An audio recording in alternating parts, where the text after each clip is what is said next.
Would you ever imagine your second ever NFL catch as a record breaker like that? Not at all. It's just something very special that happened tonight, and I thank God it was me. Now I'm finally gonna be down in history with somebody famous in the Hall of Famer, Drew Brees. So I'm glad it happened to me the way it did tonight. What'd you do with the ball when you ran into the end zone? Did you realize you broke it at the time? I didn't. I didn't realize it at all. I believe I dropped it. Some people thought I was going to throw it in the stands, but I dropped it in the end zone and then jumped in the stands. But if I'd have threw it in the stands, Drew would probably Were you expecting to get the ball in that play? Because it was kind of one of those, I don't know what it was, but were you expecting to get the ball in that play? On that particular play, I didn't expect to get the ball because on that we ran the same play again, and Cam Meredith had got the ball that time, but this time he threw it to me, so I wasn't expecting it. And when I seen it coming to me, I did everything I could just to catch it, not drop it.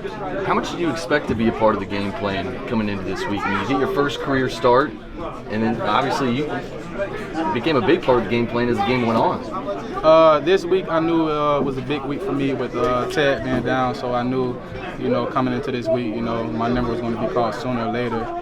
So I had to do everything that week to prepare for the game today. And I did so every time my number was called tonight. The ball was thrown my way, I did my job. Did it feel like that way where you have Josh Norman on Mike Thomas, and obviously they're going to demand a lot of attention? Did you feel like that was going to present an opportunity for you? Yeah, coming into this week and looking into the future, we know Mike Thomas is a key player on our team. We know a lot of defenses scout him and maybe double coverage him. So, you always got to be open to, Drew looking your way. You got to run everywhere hard because, we know sometimes Mike Thomas get double. Obviously, after Drew breaks the record, I mean, he's going over to Dave Baker, then he goes to his family, then he goes to Sean. But did you ever have a moment with him where you were able to have any words? Actually, nah, I just stayed in the background.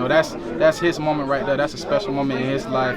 I want him to share it with all his closest friends. But then after, he told me congratulations and thank you. But at the moment, I let him share with his family. You imagine being able to tell that story to kids or grandkids or family one day? Yeah, most definitely. I'm gonna tell that all the time.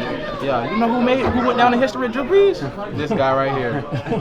What was the emotion of that moment like with just the stadium and Drew kind of taking a walk? What was it like for other players to watch that? Honestly, as you see when the play, when I caught the ball and I scored, everybody ran onto the field. It was very emotional, not only for Drew, but for the whole team, and the staff and the fans was very emotional too. So it was a very emotional moment. Everybody was happy. Is that the best the offense has felt for you guys? It looked like things were pretty easy. Did it just feel like everything was clicking top to bottom? Yeah, it was.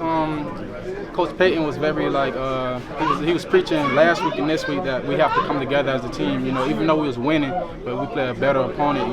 It's not going to get it done. And each week we've been, getting a little bit better and a little bit better. And this week it really clicked for us. Tre'Quan, are you going to have to go visit the Hall of Fame to see your first touchdown ball now? About that ball, I knew I wasn't getting that one back. I'm not upset or anything. Yeah, but I definitely will go see that ball. Why do you feel like it took you a few games to kind of get going after? It looked like to us you had a great summer, but it took a little bit to get going there. Honestly, in this offense, my role would be, different time. I'd be having different roles at different times. And this week, with Ted being down, it's my time to shine. So I did just that. When my number was called, I made plays every time. Is that tough at all to kind of have to wait your turn? No, not at all. Being the type of player I am, I just want the team to win. If we're winning, I'm fine. If I don't catch anything, I'm fine. As long as we're winning and the team happy, I'm happy. Do you feel like this is a confidence booster, though, just having those huge plays? I mean, knowing that you can do it? Oh, yeah. It's always a confidence booster when you know you can make plays and they give you the ball and you make plays. Who don't want to make plays when their number is called? So, yeah, it's definitely a confidence booster.